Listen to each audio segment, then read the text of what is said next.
Welcome to Happy Hub channel. एक समय की बात है, एक बौद्ध सन्यासी एक गांव में आया।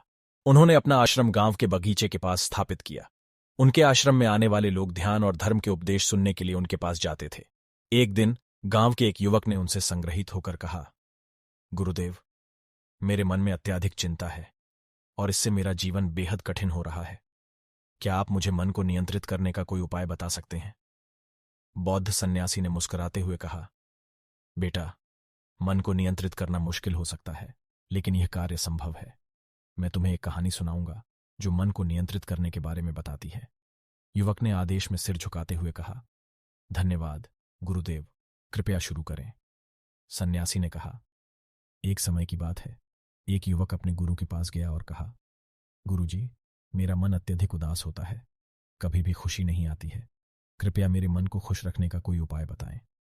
गुरुजी ने उसकी आंखों में एक छोटा सा पत्थर दिया और कहा, तू इसे 1 माह तक अपने पास रखे, और यदि कभी तू खुशी भरी हंसी नहीं देखता है तो इस पत्थर को देखना। युवक ने गुरुजी का आदेश मानते हुए पत्थर को अपने पास रख लिया। शुरू में वह पत्थर को देखने के लिए अचानक रुक गया, लेकिन धीरे धीरे उसने अपने खुश और प्रसन्न होने के लम्हों को देखा।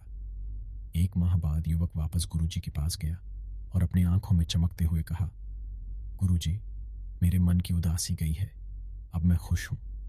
गुरुजी ने मुस्कान देते हुए कहा, देखा तूने कैसे इस पत्थर के आदेश को माना और अपने मन को नियंत्रित कर लिया। इसी तरह जीवन में जब तू उदास और निराश हो तो खुशी के संकेत के रूप में यह पत्थर देखना। तू देखेगा कि जीवन भरी हंसी और आनंद से भर जाएगा।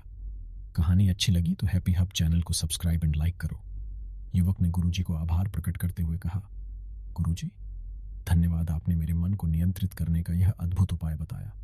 मैं इसे जीवन भर अपनाऊंगा। इस कहानी से यह समझना चाहिए कि मन को नियंत्रित करना हमारी अपार शक्ति में से एक है। जब हम चिंता और उदासी में होते हैं तो हमें अपने मन को ध्यान देना चाहिए और खुशी के संकेत को ढूंढना चाहिए। इस प्रकार हम मन को नियंत्रित करके अपने जीवन को सुखी और समृद्ध बना सकते हैं।